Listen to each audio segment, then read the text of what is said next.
এই ডক্টর ইউনূসের অন্তর্বর্তীকালীন সরকারের যে কয়েকটা কর্মকাণ্ড নিয়ে এই মুহূর্তে সবচেয়ে বেশি সমালোচনা হচ্ছে, তার একটা হচ্ছে চট্টগ্রাম পোর্ট। চট্টগ্রাম পোর্টের একটা টার্মিনাল, মানে সবচেয়ে আধুনিক যে টার্মিনালটা, যেটাকে নিউ মেরিন টার্মিনাল বলা হয়, সেই টার্মিনালটা বিদেশি একটা কোম্পানির কাছে লিজ দেওয়ার যে আলোচনাটা চলছে, এবং বলা যায় এটা মোটামুটি চূড়ান্ত পর্যায়ে চলে যাচ্ছে ধীরে ধীরে, সম্ভবত সেপ্টেম্বর নাগাদ কিছু একটা হয়ে যাবে, সেটা নিয়ে কিন্তু বেশ সমালোচনা হচ্ছে, বেশ বাদ প্রতিবাদ হচ্ছে। ডক্টর ইউনূস এর মধ্যে চট্টগ্রাম গিয়েছিলেন, সেখানে যে ইনি এই বন্দর নিয়ে নানা রকম কথা বলেছেন যে বন্দর হচ্ছে দেশের অর্থনীতির হৃৎপিণ্ড, আমাদের এই হৃৎপিণ্ডটা যত বড় সেভাবে এটাকে পরিচালনা করা যাচ্ছে না, অতএব বিদেশিদের সবচেয়ে যারা ভালো টার্মিনালকে হ্যান্ডেল করতে পারে সেরকম কাউকে নিয়ে এসে তাদের দিয়ে হ্যান্ডেলিং করানো হবে। এগুলো নানা কথা, এই কথাগুলো শুনতে ভালো শোনা যায়। এর মধ্যে আমরা দেখলাম যে আমাদের প্রধান উপদেষ্টা যিনি প্রেস সচিব আছেন মিস্টার শফিকুল আলম, উনি একটা টেলিভিশনে দেখলাম বললেন যে এটা ওনারা করবেন, এবং সেই টেলিভিশনের সঞ্চালক ওনাকে প্রশ্ন করেছিলেন যে এটা আপনারা করতে পারেন কিনা। উনি বলেছেন সব কিছু করার ম্যান্ডেট নাকি ওনাদের আছে, সব কিছু এভরিথিং করার ম্যান্ডেট ওনাদের আছে, এবং সেই ম্যান্ডেটের জোরেই ওনারা এটা করছেন। এবং উনি যুক্তি দেখিয়েছেন, আমরা পৃথিবীর বেস্ট কোম্পানিকে নিয়ে আসছি যাদের নাকি 70-80টা পোর্ট হ্যান্ডেল করার অভিজ্ঞতা রয়েছে, সেরকম আমরা একটা কোম্পানিকে আনছি, এবং এটা সেপ্টেম্বরের মধ্যে আমরা শেষ করতে চাই। মানে ওনার বলার দৃঢ়তা শুনে মনে হলো ওনারা এটা করেই ছাড়বেন। এটা নিয়ে আলোচনাটা কিন্তু হচ্ছে যে কেন আপনি এই পোর্টটা বিদেশি একটা কোম্পানির কাছে দিচ্ছেন।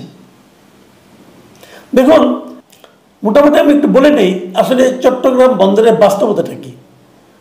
চট্টগ্রাম এই বন্দরের মোটামুটি 4টা টার্মিনাল আছে।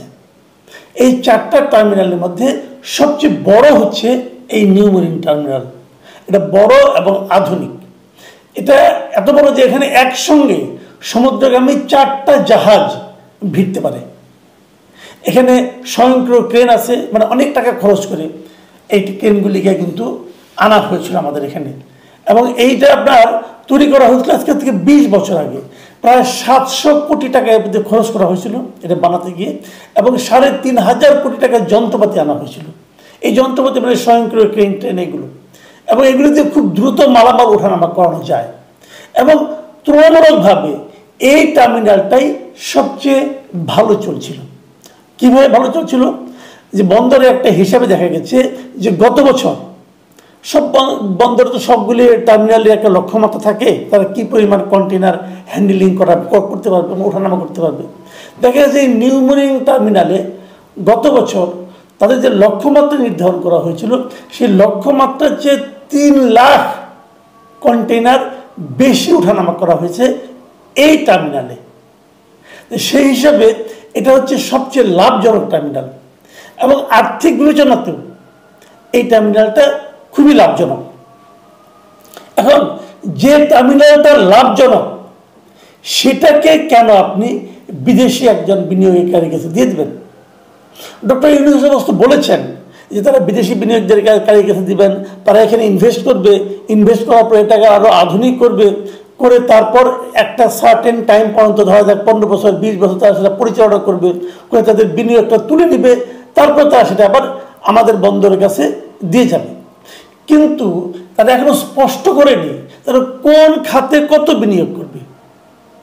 আসলে যাদের এই টার্মিনাল সম্পর্কে ধারণা আছে তারা অনেকেই বলবেন আসলে না, এই টার্মিনালে নতুন করে বিনিয়োগ করারও কিছু নাই, কারণ এটা একটা পরিপূর্ণ টার্মিনাল।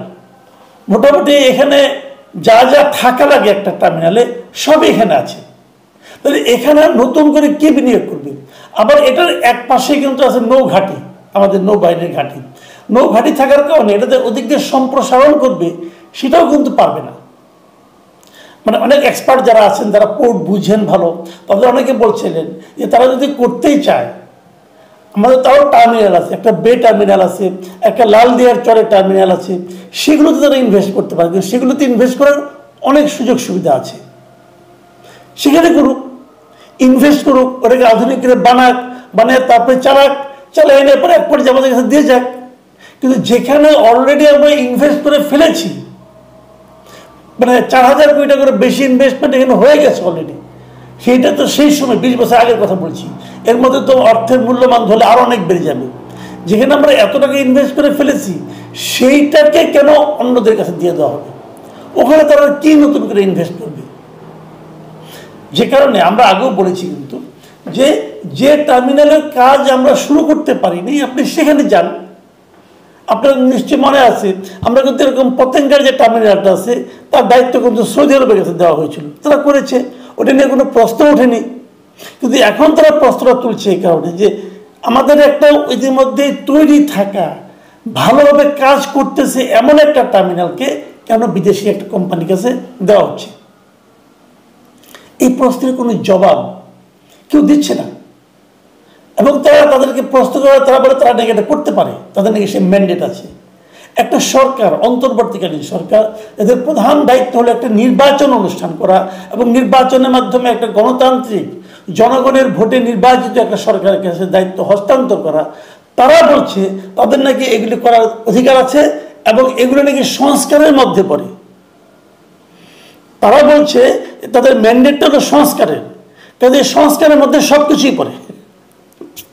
মানে যা কিছু করবে নতুন কিছু, ওটাই নাকি সংস্কারের মধ্যে পড়বে বলছে, আমাদের শুনতে হচ্ছে।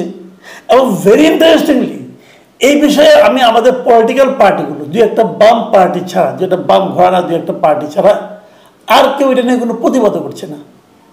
বিএনপি জামাতের জন্য যারা বড় পার্টি আছে তারা কিন্তু এটা নিয়ে তেমন কিছু বলছে না। তো কেন বলছে না? এই প্রশ্নের কিন্তু কোনো আমরা জবাবও পাচ্ছি না। তো এখন এখানে আরেকটা ব্যাপার আছে। আরেকটা ব্যাপার হলো কি, মানে ওনারা যে যুক্তি দিচ্ছেন এটাকে এখন যে পরিমাণ লক্ষ্যমাত্রার চেয়ে বেশি কন্টেনার ওঠানামা করা হচ্ছে, এটা যদি আরও ওঠানামা করা যায় তাহলে আরও লাভ হবে, এটা যুক্তি হিসেবে খারাপ না। কিন্তু তারপরে প্রশ্ন হলো, আপনি যে এত এত কন্টেনার ওঠানামা করাবেন, সেই কন্টেনারগুলো নামানোর পরে আপনি নিবেন কোথায়? আপনি কোথায় এগুলি নিয়ে আপনি কোথায় নিয়ে ডাম্প করবেন? আমাদের কি সেরকম কানেক্টিভিটি তৈরি করা আছে? আমি একটা আপনাকে আমাদের এখানে কীভাবে কাজটা হয় তার একটা এক্সাম্পল আপনাদেরকে আমরা দিচ্ছি। যেমন ধরা যাক, এই চট্টগ্রাম বন্দর থেকে আমাদের যত কন্টেনার ওঠানামা করা হয় তার 70% কন্টেনার আসে ঢাকার আশুলিয়ার দিরাশ্রম ডিপোতে, এবং এখানে মালামালগুলো রেখে আবার সেগুলো খালি কন্টেনারগুলো বন্দরে ফেরা যায়। এখন এই যে দিরাশ্রমে যে আসবে, এর জন্য কি খুবই একদম মানে আপনার কানেক্টেড কোনো রকম মানে কোনো কানেক্টিভিটি আছে কিনা, মানে এমন কোনো পথ আছে কিনা যে পথে কেবল কন্টেনারগুলি আসবে? তা তো নাই। তাহলে তাদেরকে করতে হয় কি, নর্মাল যে যানজট আছে সেই যানজট ঠেলেই কিন্তু এই পর্যন্ত আসতে হচ্ছে। যদি এখানে একটা বিকল্প পথ তৈরি করা যেত, এমন একটা পদ্ধতি তৈরি করা যেত, ওখানে আনার সঙ্গে সঙ্গে সেগুলোকে এই ডিপোতে আনা যাবে এবং এখান থেকে আবার ক্লিয়ার করে আবার ফেরত দেওয়া যাবে, তাহলে নয় বুঝতাম। যদি এই কাজগুলি কি ওই বিদেশি কোম্পানি করবে, সেটার কিন্তু কোনো জবাব নাই। আসলে যেটা হবে যে আপনি সমস্ত রান্নাবান্না করে রাখছেন, টেবিলও সাজিয়ে রাখছেন, ওনারা খেলে আসবেন আর খাবেন, হিসাবটা এরকম। কিন্তু এটা হচ্ছে কেন, কি স্বার্থে? এখানে হলো একটা বেসিক কোশ্চেন। বামপন্থী রাজনীতিবিদ মিস্টার সাইফুল হকের একটা মন্তব্য পড়লাম, উনি কিন্তু এই কথাটা খুব সিরিয়াসলি বলেছেন এবং উনি বলার চেষ্টা করেছেন যে এই ধরনের টার্মিনালকে, আমাদের সবচেয়ে চালু টার্মিনালটাকে, সবচেয়ে ব্যস্ত টার্মিনালটাকে আমরা যদি একটা বিদেশি প্রতিষ্ঠানের কাছে দেই, সেখানে কিন্তু আমাদের দেশের নিরাপত্তা এবং সার্বভৌমত্ব কিন্তু প্রশ্নের মুখে পড়তে পারে। ওনার এই আশঙ্কায় কিন্তু আপনি উড়িয়ে দিতে পারবেন না। মাথায় রাখবেন, এখন কিন্তু কিছু আলোচনা হচ্ছে। সেটা কি? সেটা হলো কক্সবাজার থেকে, আমাদের সীমান্ত জেলা কক্সবাজার থেকে রাখাইনে একটা মানবিক করিডোর দেওয়ার কথা হচ্ছে। যদি মানবিক করিডোর দেয়, সেখান থেকে কি যাবে, যা যাবে সেগুলো কিভাবে এই দেশে আসবে? সেটা কি পোর্টের মাধ্যমে আসবে?